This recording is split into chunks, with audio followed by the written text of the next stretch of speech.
Il y a une chose amusante, enfin un peu terrifiante aussi, c'est le comportement de l'administration et des politiques devant une situation qui leur échappe complètement sur le terrain et qui consiste à continuer imperturbablement à faire comme si.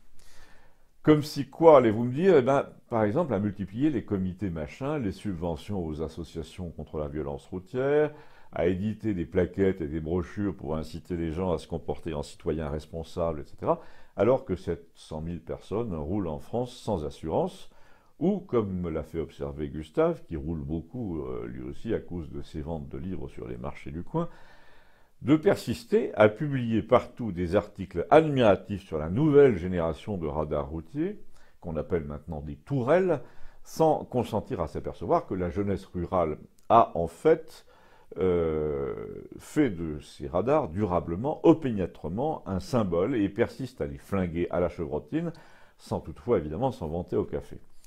Enfin, je dis évidemment, le patron du café de Campagnol nous a dit, dans sa sagesse un peu taiseuse, normalement, les jeunes disent un jour ou l'autre, on va se le faire, le radar du Carrefour Saint-Paul.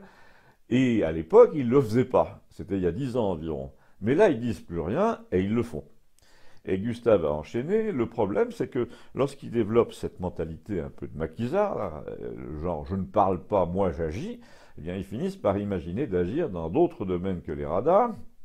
Je me permets, a-t-il ajouté, de vous rappeler qu'il y a 2 ans déjà, je vous disais que la difficulté sans cesse accrue du permis de chasse en France, de l'examen, était un indice de quoi? Un indice de la température, du degré d'échauffement des esprits.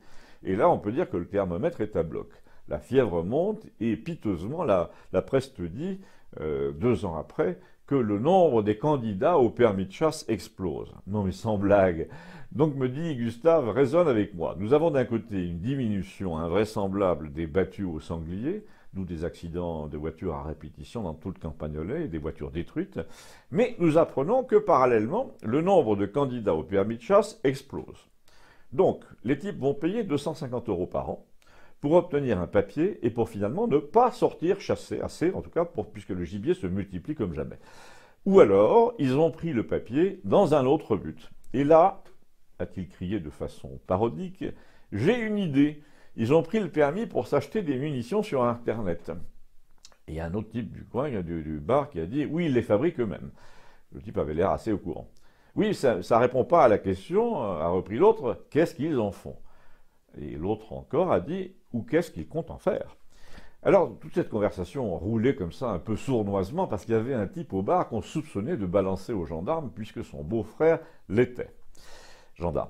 En tout cas, a dit Gustave, si ce que j'ai lu sur Macron et les chasseurs est vrai, une fois de plus, il s'est planté, notre garçon.